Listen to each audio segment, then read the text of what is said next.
خالق کائنات نے قرآن مجید بندوں کی ہدایت کے لیے نازل فرمایا ہے تاکہ انسان اپنی دنیا اور آخرت کو سنوار سکے اور اخروی زندگی کو اس طرح بنائے جس طرح اللہ رب العزت چاہتا ہے۔ تو کتاب ہدایت ہے قرآن مجید، لیکن یہ بات بھی اپنی جگہ پر طے ہے کہ قرآن مجید سے ہدایت اس وقت تک انسان حاصل نہیں کر سکتا جب تک اس کتاب کو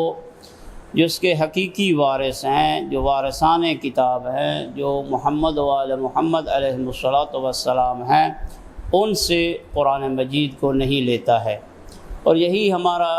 اور باقی مکاتب اسلام سے اختلاف رہا ہے اور ہے کہ انہوں نے پیغمبر گرامی قدر کے بعد فقط کتاب ہی کو اپنے لیے ہدایت کے لیے کافی سمجھ لیا، لیکن مکتب اہل بیت اور ائمہ ہدیٰ علیہم الصلاۃ والسلام کے جو پیروکار ہیں ان کے سامنے حدیث ثقلین تھی، جس میں واضح طور پہ آقا نے ارشاد فرمایا تھا کہ اگر ہدایت چاہتے ہو تو دونوں کو ملا کر ساتھ چلنا ہے، نہ فقط کتاب کافی ہوگی اور نہ ہی فقط فرامین اہل بیت، چونکہ فرامین اہل بیت در حقیقت ترجمان آیات الہیہ ہیں۔ اور یہی وجہ ہے کہ اللہ رب العزت نے اپنی ہدایت کے لیے جب اس کتاب کو نازل فرمایا تو بندوں پہ ڈائریکٹ تو نازل نہیں فرمائی ہے، بلکہ اس کے ساتھ ساتھ معلم کتاب جو ہیں، جو کہ پیغمبر گرامی قدر ہیں، ان پر یہ کتاب نازل فرمائی، اور یہ ان پر کتاب نازل فرما کر یہ بیان دینا چاہتا ہے پروردگار کہ کتاب کو ان سے لینا ہے۔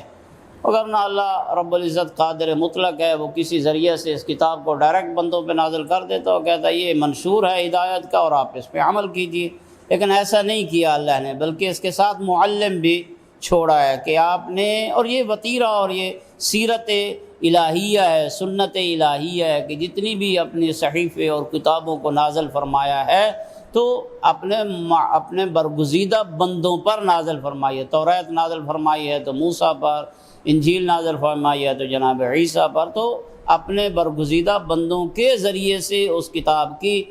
جو اس کتاب کے جو ہدایت ہے اس کتاب میں وہ بندوں کے ذریعے سے دیگر جو قومیں ہیں ان کو دی ہے۔ تو بہرحال یہ معلم کتاب جو ہے وہ کتاب کے ساتھ ساتھ ہونا ضروری، اور یہی وجہ ہے کہ اصول کافی ہماری مکتب اہل بیت کی برگزیدہ اور بڑی اہم کتاب ہے، اس لیے برگزیدہ کہہ رہا ہوں چونکہ اس میں ائمہ ہدیٰ علیہم الصلاۃ والسلام کے فرامین موجود ہیں۔ اس اصول کافی میں چھٹے امام سے روایت موجود ہے، پانچویں امام سے بھی روایت موجود ہے۔ وہ روایت یہ ہے کہ حدیث امام جعفر صادق علیہ الصلاۃ والسلام ہے، اللہم صلی علی محمد وعلی، آقا نے ارشاد فرمایا القرآن یہدی الی الامام والامام یہدی الی القرآن، قرآن امام کی طرف رہنمائی فرماتا ہے اور امام معصوم قرآن کی طرف رہنمائی فرماتا ہے، دونوں لازم و ملزوم ہیں۔ قرآن کی تلاوت کرو تو وہ کہتا ہے کہ امام کی طرف جاؤ اور ان سے میری تعلیمات حاصل کرو، اور امام کی طرف جاتے ہیں تو امام وہی بولتا ہے جو اس قرآن میں موجود ہے۔